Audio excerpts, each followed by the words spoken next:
다 같이 앉으십시오. 오늘 하나님 말씀은 어린 양과 7번 인봉된 두루마리란 제목으로 계시록 5장 1절부터 7절 말씀 드리겠습니다. 내가 보매 보좌에 앉으시니 오른손에 두루마리가 있으니 안팎으로 섰고 7인으로 봉하였더라. 또 보매 힘있는 천사가 큰 음성으로 외치기를 누가 그 두루마리를 펴며 그 인을 떼기에 합당하냐 하냐. 하늘 위에나 땅 위에나 땅 아래 능히 그 두루마리를 펴거나 보거나 할 자가 없더라. 그 두루마리를 펴거나 보거나 하기에 합당한 자가 보이지 아니하기로 내가 크게 울었더니 장라 중에 한 사람이 내게 말하되 울지 말라. 유대 지파의 사자 다윗의 뿌리가 이겼으니 그 두루마리와 그 7인을 떼시리라 하더라. 내가 또 보니 보좌와 네 생물과 장로들 사이에 한 어린 양이 서 있는데 일찍이 죽임을 당한 것 같더라.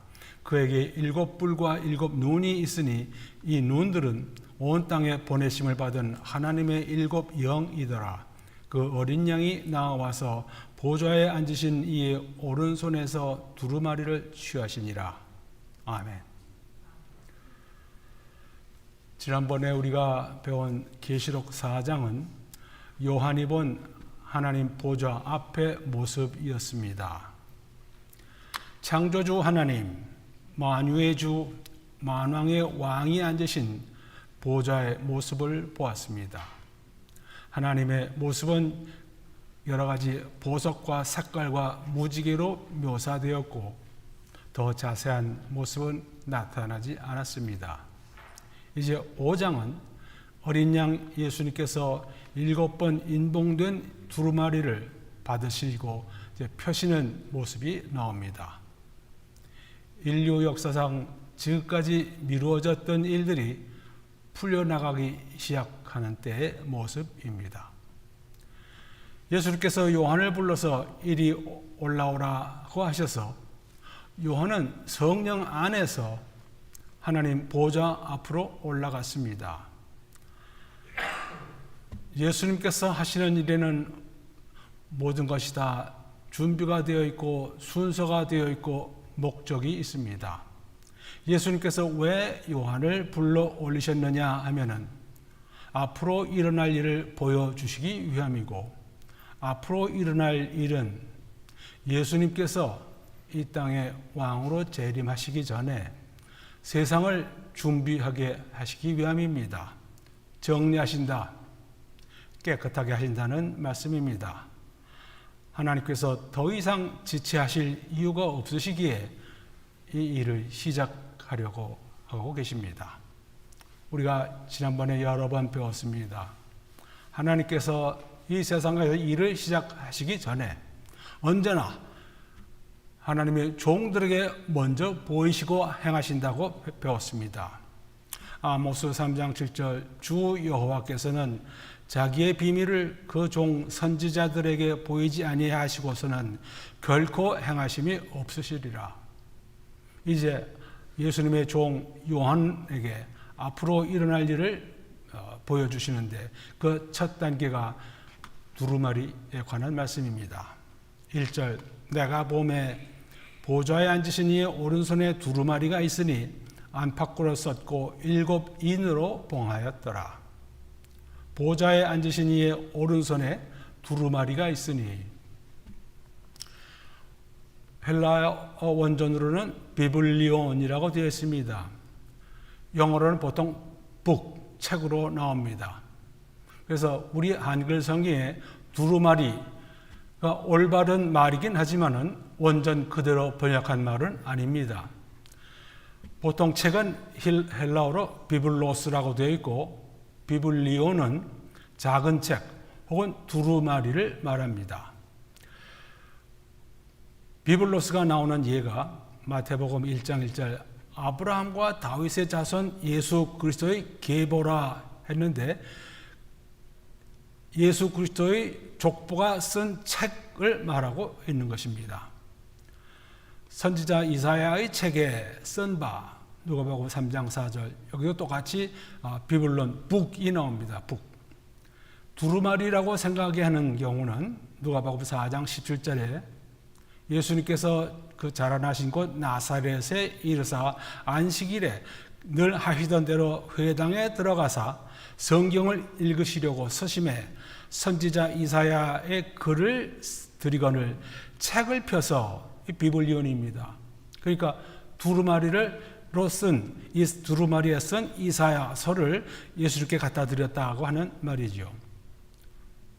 계시록에 나오는 이 책은 우리가 가지고 있는 같은 책, 옛날에는 이렇게 쓴 책을 코덱스라고 불렀습니다. 그래서 여러 장, 그 옛날에는 종이가 없었지요. 파피루스나 양피 같은 것으로 이제 써가지고 책이라는 게 아주 귀했습니다. 그래서 여기서 쓴 이 책은 스크롤, 두루마리라고 보는데 우리 한글 성경에서는 미리 두루마리라고 써놨습니다. 안팎으로 썼고 7인으로 봉하였더라. 안팎으로 썼고 7번 인으로 봉했다고 했습니다. 안팎으로 쓴 다음에 두루마려서 봉을 하고 그 다음 다시 다음 장으로 써가지고 둘둘 말고 그 위에 또 봉을 인봉을 하고 그래서 7번을 인봉했다고 하는 말입니다. 제가 미국에 처음 와서 보니까는 사무실에서 종이에 쓸 때 양쪽에 쓰는 법이 거진 없었습니다. 한쪽 면만 썼습니다. 옛날에는 재료가 귀해서 양쪽에 쓰는 경우가 많았습니다. 어떤 때는 쓴 것을 지우고 그 위에 다시 쓰기도 했습니다. 우리가 전에 성경 공부하면서 배웠죠. 세인트 캐서린은 성경 원본이 발견되었는데 그때 발견한 사람들은 쓴 사본을 약을 써서 지웠더니 그 밑에 결에 있는 글이 나오더라. 그것이 성경 원본 중에 하나 아주 귀한 원본이 되었습니다. 안과 밖으로 썼다고 하는 것은 이제 더 이상 쓸 것이 없다는 말씀입니다. 완전하게 필요한 것이 다 쓰여졌다는 뜻이 되겠습니다. 7번, 7인봉. 그 7은 하나님께서 쓰시는 완전 숫자 중에 하나입니다. 세상 하면은 우리 사람들 세상에서는 4개를 쓰지만은 하나님에 관한 것은 보통 3개가 나오고 하나님께서 쓰시는 것은 보통 7개로 완전 숫자가 나옵니다.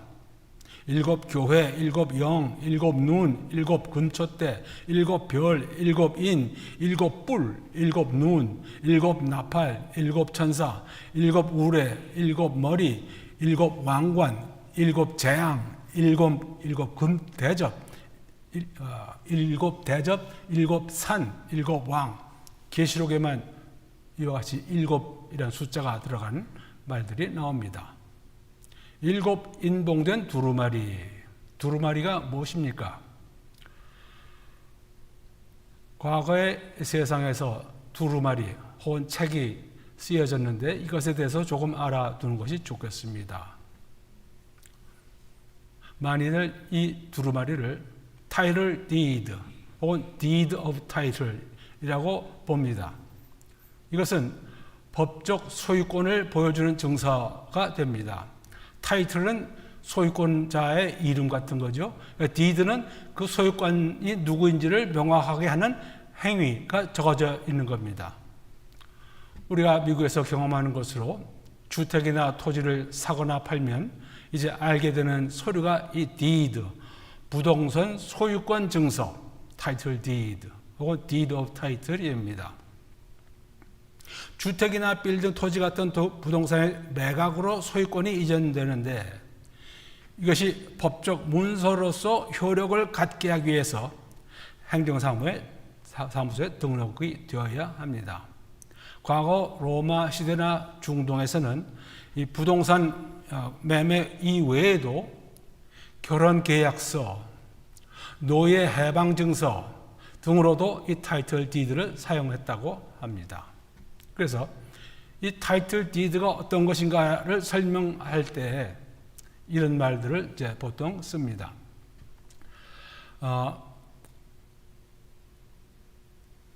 계시록에 나와 있는 이 책 두루마리가 이 당시 세상에서 쓰이던 타이틀 D와 같은 성격의 문서라고 보는 사람들이 많은데 이것은 그렇게 보는 견해들 중에 하나입니다. 파는 사람과 사는 사람 사이에 매각의 동의가 있고 대금을 지불하면 소유권이 이전되고 이것을 확실히 쓰는 것이 이 타이틀 디드입니다. 우리는 이 세상에서 쓰는 이러한 개념을 계시록에서 쓰는 두루마리에 적용하기가 좀 어렵습니다. 왜 그러냐? 계시록에서 나오는 이 두루마리가 펼쳐지면서 하나님의 심판이 내려옵니다. 세상에서 쓰는 두루마리, 타이틀 디드가 그런 행동, 심판을 의미하지는 않습니다. 그러니까 이 세상에서는 타이틀 디드에 기록이 됐으면 그것으로 법적 효력을 가지고 있으니까 충분한데 하나님께서 다루시는 이 세상, 이것이 소유권이 이전되기 위해서 이 세상에 소유권을 가지고 행사하는 자는 마귀 사탄이지요. 마귀 사탄이 여기에 쓰여졌다고 해서 이 세상을 예수님께 갖다가 바칠 리가 만무합니다. 자, 그래서 이제 이 두루마리가 열려지면서 여러 가지 일들이 일어납니다. 인봉이 떼어지면서 일어나는 일들은 모두가 알고서 계약되어 있던 일이 아닙니다. 타이틀 디드에서는 보통 쌍방이 알고서 약속을 하고 인봉을 하는데 여기서는 그것을 똑같이 타이틀 디드라고 할 수가 없는 것이 타이틀 디드를 쓴 쌍방이 누구입니까? 우리가 보는 계시록 두루마리에서는 한쪽은 분명히 하나님이신데 다른 쪽은 누구입니까? 없습니다. 단순히 소유권 이전이나 채무 변제, 배상 등을 이해하는 것도 아닙니다. 세상에서 흔히 있는 사회적이고 상업적인 약속과 소유권 이전, 그것을 명시하기 위함만은 아닙니다. 계시록에서는 다시 한번 인봉이 떼어지면서 기록된 대로 일들이 차례로 일어납니다. 세상에서의 타이틀 디드는 그런 일이 생겨나지 않습니다. 만약에 타이틀 디드에 적혀 있는 대로 일어나지 않느냐 하면 사람들은 상고, 고소하든지 하지요. 최종적으로 이를 해결해 주는 것은 이 당시로 말하면 로마 황제 같은 사람입니다. 그러나 이 세상에서의 일은 최고 권세를 가지신 분은 하나님이십니다. 그래서 계시록 인봉에 적힌 내용은 하나님의 뜻을 따라 정해진 것이기에 틀림이 없고 기록된 대로 정확하게 다 일어납니다. 고소, 상고, 상소를 할 필요가 전혀 없습니다. 거짓이 없으신 하나님께서 뜻하고 정하신 것이기에 그대로 일어납니다. 자, 왜 이 두루마리가 필요합니까? 먼저 지금 잠깐 얘기를 했지만은 지금 이 세상의 소유권을 가지고 행사하는 자는 마귀입니다. 하나님께서 이 세상을 지으셨지만 마귀가 지금 온 세상 권세를 가지고 휘두르고 있습니다.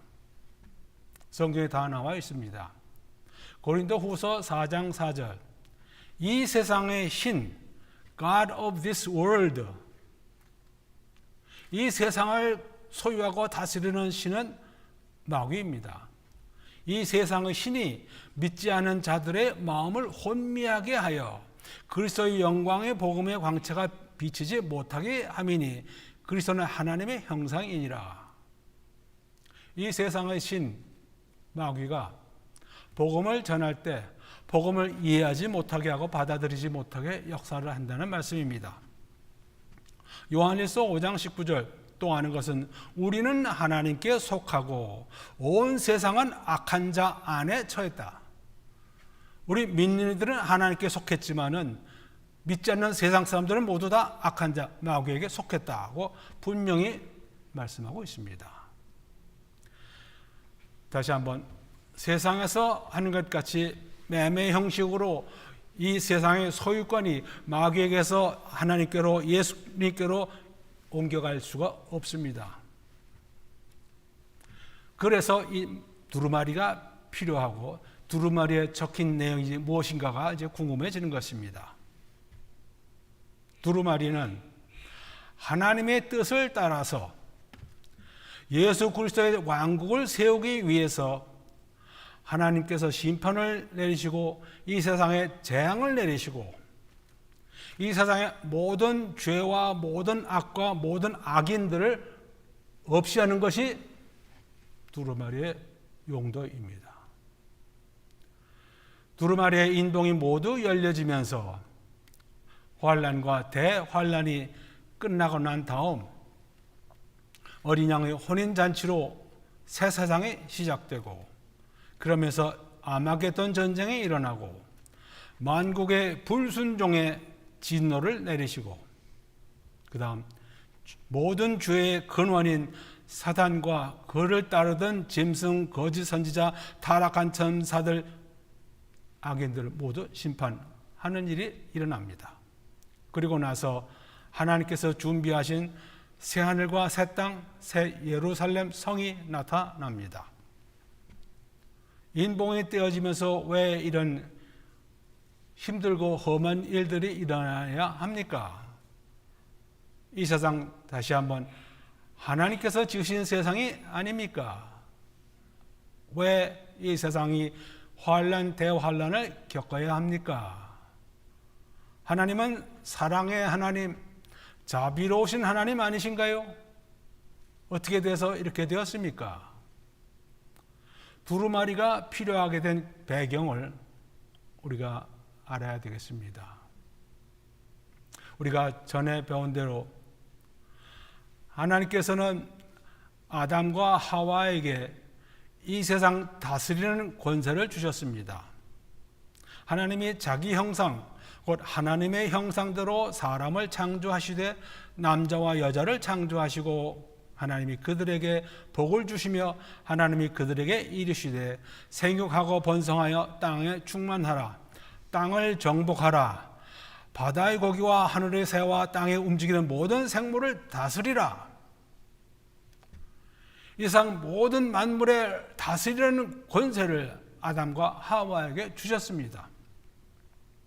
그리고 너희가 모든 세상을 다스리되 너희들이 순종해야 될 것이 하나 있다. 아담과 하와가 선악과를 따먹지 말라고 명하셨습니다. 다른 것은 내 마음대로 다 해도 되는데 선악을 알게 하는 나무의 열매는 먹지 말라. 내가 먹는 날에는 반드시 죽으리라. 그러나 그들은 뱀, 사단의 거짓말을 듣고 그대로 행합니다. 뱀이 여자에게 이르되 너희가 결코 죽지 아니하리라. 너희가 그것을 먹는 날에는 너희 눈이 밝아져 하나님과 같이 되어 선악을 알 줄 하나님이 아심이니라. 하와가 먼저 그리고 나서 아담, 이 둘은 선악과의 열매를 따먹었습니다. 여자가 그 나무를 본즉 먹음직도 하고 보암직도 하고 지혜롭게 할 만큼 탐스럽기도 한 나무인지라. 하나님의 말씀은 저리 가고 자기가 보았더니 참 좋아 보이더라. 여자가 그 열매를 따먹고 자기와 함께 있는 남편에게도 주매 그도 먹은지라. 그들은 하나님 말씀에 순종하지 않고 마귀의 거짓말을 듣고 그 거짓말에 순종했습니다. 그 결과 아담과 하와 그리고 그 모든 후손들은 마귀의 종이 되었습니다. 근거를 말씀드리지요. 로마서 6장 16절 너희 자신을 종으로 내어주어 누구에게 순종하든지 그 순종함을 받는 자의 종이 되는 줄을 너희가 알지 못하느냐. 다시 한번 누구에게 순종하든지 그 순종함을 받는 자의 종이 되는 줄을 너희가 알지 못하느냐. 아담과 하와는 뱀의 말에 순종해서 선악과를 따먹음으로써 뱀의 종, 사단의 종이 되었습니다. 그 후손들, 세상 사람 모두가 다 사단의 종이 되어서 이 세상 풍조를 따르고 공중의 권세 잡은 자를 따르면서 육체의 욕심을 따라 선악과를 보고서 따먹음직해서 따먹은 것처럼 육체의 욕심을 따라 육체와 마음이 원하는 것을 하면서 사는 사람들이 되었습니다. 우리 믿는 이들 모두가 다 전에는 그렇게 살았습니다.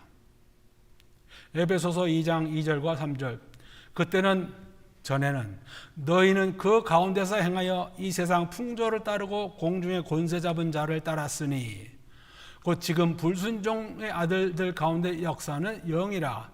전에는 우리도 다 그 가운데서 우리 육체의 욕심을 따라 지내며 육체와 마음에 원하는 것을 하여 다른 이들과 같이 본질상 진노의 자녀이었더니, 이것이 지금 믿는 이들의 과거 모습이었습니다. 전에는 우리가 다른 사람들, 믿지 않는 사람들과 똑같았고 그들과 똑같이 진노를 받게 되어 있던 사람들이었습니다. 이제 이 세상이 원래 창조주이시고 소유주이신 예수님께로 소유권이 이전되려면 평화적이고 합법적인 방법이 존재하지 않습니다. 마귀는 원래 법을 지키지 않는 자가 아니기 때문입니다. 많은 주님의 종을 통해서 복음을 전했지만 많은 사람들이 복음에 순종하지 않습니다. 복음을 받아들이지 않습니다. 이제 하나님께서는 그 의로우신 심판을 하시고서 이 악한 자들을 없이 하시고 믿는 이들만의 세상을 만드시는 방법을 따라서 행하시는 것입니다. 이 방법으로 세상이 다시 예수님께로 돌아오게 되는 것을 기록한 것이 계시록 내용입니다. 이 내용은 구약에서 전혀 나오지 않습니다. 구약에 예언서 선지서가 12권이 있지만 신약에서는 계시록 1권밖에 없습니다. 다니엘서 맨 마지막 대선지서 네 번째 책 다니엘서 12장에 보시면은 내가 듣고도 깨닫지 못한지라, 다니엘 12장 8절에 나옵니다. 내가 이르되 내 주여 이 모든 일의 결국이 어떠하겠나이까 하니 그가 이르되 다니엘아 갈지어다. 이 말은 마지막 때까지 간수하고 봉함할 것임이니라. 다니엘은 마지막에 어떤 일이 어떻게 일어나는지를 알고 싶어서 질문했더니 이거는 봉해진 내용이니까 너는 그냥 가라. 네가 알 필요가 없다. 다니엘 시대에 구세주가 오시지 않았고 복음도 없었던 때였기에 이 모든 일의 결국을 알 수도 없었고 알 필요도 없었습니다. 마지막 때까지 간수하고 봉함되었던 일들이 이제 그 봉이 풀려지고 모든 일이 끝나는 것이 기록된 것이 이 계시록입니다. 다시 한번, 구약에서는 이러한 일을 전혀 알 수 없었던 일이고 이제 예수 믿는 크리스찬들이 마지막 세상 일이 어떻게 되는지를 알 수 있는 특권과 은혜를 받은 것입니다. 계시록 5장은 이 두루마리를 여시고 예수님께서 악한 세상을 멸하시고 예수님께서 왕이 되셔서 다스릴 수 있게 되도록 큰 작업의 출발을 지금 말씀하고 있습니다. 2절, 또 봄에 힘있는 천사가 큰 음성으로 외치기를 누가 그 두루마리를 펴며 그 인을 떼기에 합당하냐. 힘있는 천사, 천사들의 종류가 많지요.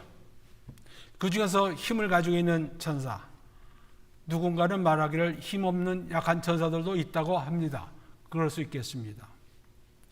누가 그 두루마리를 펴며 그 인을 떼기에 합당하냐? 누가 그렇게 할 수가 있겠느냐? 오직 하나님의 뜻을 행할 수 있는 분, 행하려는 분만이 이 인을 떼기에 합당할 것입니다. 하늘 위에나 땅 위에나 땅 아래 능히 그 두루마리를 펴거나 보거나 할 자가 없더라.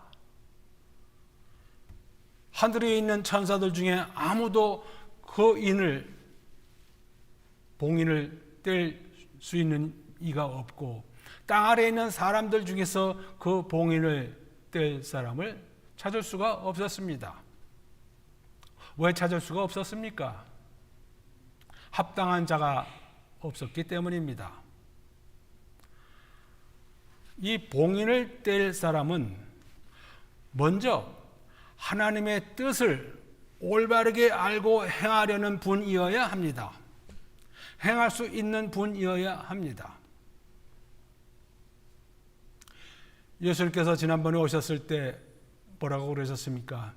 요한복음 6장 38절, 내가 하늘에서 내려온 것은 내 뜻을 행하려 함이 아니요 나를 보내신 이의 뜻을 행하려 함이니라. 하나님 아버지의 뜻을 알고 행하려는 분만이 이 두루마리의 인봉을 뗄 자격이 있는 것입니다. 어느 피조물이고 하나님의 뜻을 알고 행하려고 한 사람, 행한 사람이어야 합니다.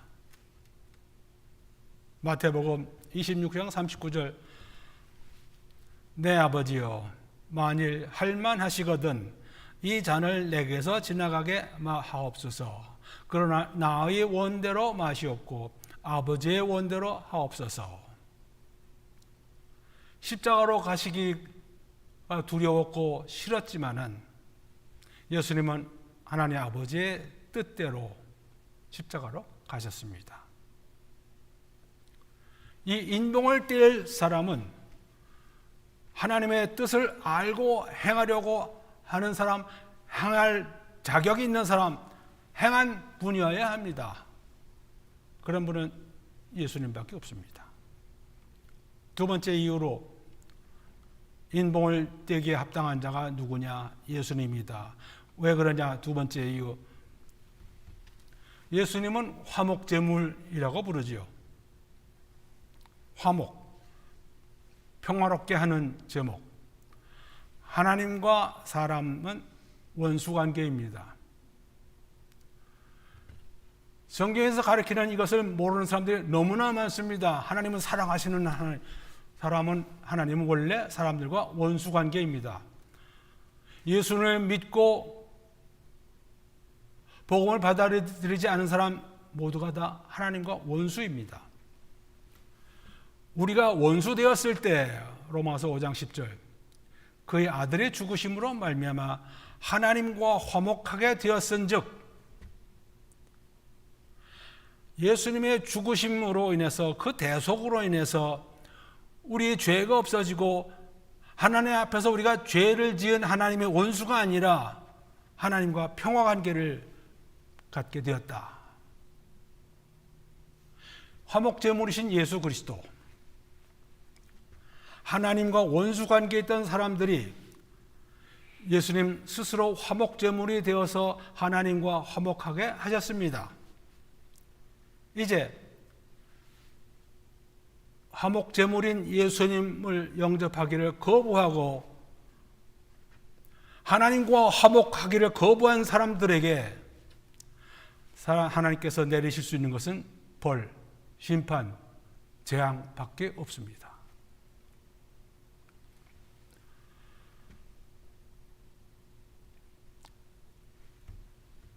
화목제물을 거부한 사람들에게 하나님의 심판, 재앙을 내릴 분은 그 자신을 화목제물로 주셨던 예수님 한 분밖에 없다 하는 것입니다. 4절, 그 두루마리를 펴거나 보거나 하기에 합당한 자가 보이지 아니하기로 내가 크게 울었더니, 요한은 이것을 합당한 자가 보이지 않아서 울었다고 했습니다. 천국에서 울었다는 표현이 여기 한번 나온다고 합니다. 요한은 왜 크게 울었을까요?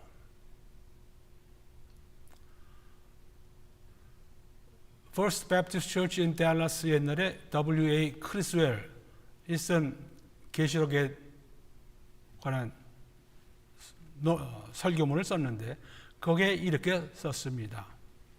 요한이 흘린 눈물은 아담과 하와가 나와서 쫓겨나면서 흘렸던 눈물이야. 자기의 자식 아벨이 죽은 다음에 그를 묻는 무덤에서 흘린 눈물이었다. 이스라엘 자손이 이방 나라 종살이하면서 흘렸던 눈물이고, 많은 세상 사람들 시련과 고난으로 고통과 실망, 좌절로 인해서 흘렸던 눈물이고, 사탄의 유혹에 빠진 죄와 그 저주로 생겨난 많은 눈물들이라. 이 죄악과 저주에서 해방될 날이 오지 않고 앞으로도 영원히 사탄의 손아귀에서 살아야만 한다는 생각을 한 요한이 흘린 눈물이라. 인봉을 떼고 우리에게 그 죄와 저주에서 풀려져 나올 길이 없다는 것을 알면서 흘린 요한의 크게 운 눈물이라. 크게 울었더니 장로 중에 한 사람이 내게 말하되 울지 말라. 유대 지파의 사자 다윗의 집 뿌리가 이겼으니 그 두루마리와 그 7인을 떼시리라 하더라. 지난번에 보았습니다. 장로 중에 한 사람이 아니라 장로 중에 하나가 울지 말라. 울어야 할 이유가 없느니라. 왜 울어야 할 이유가 없습니까? 예수님 앞에서 울 필요가 없다는 것입니다. 복음서에 나옵니다. 회당장의 딸이 죽었을 때 예수님께서 말씀하시기를 울지 말라. 죽은 것이 아니라 잔다. 누가복음 8장 52절에 말씀하십니다. 나인성 과부의 아들이 죽었을 때 주께서 과부를 보시고 불쌍히 여기사 울지 말라. 누가복음 7장 13절 말씀입니다. 예수님 계신데 그 앞에서 울 필요가 없다. 울지 말라. 여기 유대 지파의 사자 다윗이라고 했는데 정확하지 않은 한글 성경의 단어입니다. 유대는 보통 지역을 말합니다. 다윗의 조상은 유다입니다. 유대가 아니라, 땅이 아니라 유다입니다. 유다 지파의 사자 다윗의 뿌리가 이겼으니.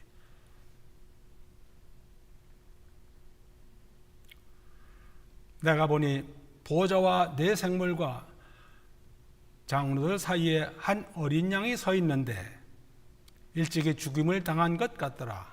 그에게 7뿔과 7눈이 있으니 이 눈들은 온 땅에 보내심을 받은 하나님의 7영이더라. 울지 말라고 해서 이제 보았더니 보좌와 내 생물과 장로들 사이에 한 어린 양이 서 있더라. 이 어린 양은 양새끼 어린 양이 아닙니다. 성경에서는 예수님을 갖다가 어린 양이라고 계시록에서만 28번 말씀하고 있습니다. 램.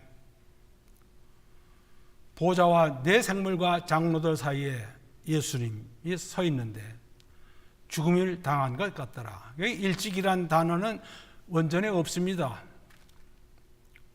원전에 없는 말을 누가 보고서 적당하다고 생각해서 넣은 것 같은데, 죽임을 당한 예수님인 것 같더라. 그에게 7뿔과 7눈이 있으니 이 눈들은 온 땅에 보내심을 받은 하나님의 7영이더라. 7뿔, 이 어린 양 예수님께 7뿔과 7눈이 있더라. 뿔이란 것은 성경에서 힘과 권세를 말합니다. 일곱은 완전, 하나님 완전 숫자죠. 하나님의 완전한 힘과 권세를 가지신 예수님. 일곱 눈, 일곱 개의 눈으로 봅니다. 모든 것을 다 완전히 보십니다. 하나님의 전지하심을 말하고 있습니다. 이 어린 양이 하늘나라에서 일어나는 모든 행사를 이제 주관하십니다. 영화로 치면은 연출, 감독, 주연 다 하시는 분이 예수님이십니다. 많은 조연들이 이제 나옵니다. 얼마나 많은 조연들이 나오는지 찾아보겠습니다. 7절, 그 어린 양이 나와서 보좌에 앉으시니 오른손에서 두루마리를 취하시니라. 예수님께서 오직 인봉을 떼시기에 합당하신 예수님께서 나오셔서 보좌에 앉으신 이의 오른손에서 두루마리를 받으셨습니다. 어린 양으로 죽임을 당하신 예수님께서 7번 인봉된 두루마리를 받아서 그 인봉을 모두 떼시기로 작정되었습니다. 이제 그랬더니 이제 하나님 보좌를 둘러싸고 있는 네 생물 24 장로 수많은 천사들이 엎드려 경배하고 큰 음성으로 찬송과 존귀와 영광과 권능을 드리게 됩니다. 다음번에 배울 내용들입니다. 말씀을 따라서 보좌 앞에서 인봉을 떼시기에 합당하신 분이 나타나셔서 그 두루마리를 받으셨습니다. 이것을 보는 것만으로도 우리에게 큰 기쁨이 터져나올 이유가 됩니다. 이런 일이 일어날 때가 이제 정말로 다가왔다고 믿습니다. 요한이 보고 쓴 이 기록대로 어린 양 예수님께서 우리 모두의 고난과 슬픔을 기쁨과 영광으로 바꿔주실 것이고 우리 모두가 이것을 경험하게 될 것이고 이것을 기다리는 우리 모두 다 아멘, 할렐루야, 카이레테, 카이레테, 리조이스, 기뻐하라. 다 같이 기도하시겠습니다.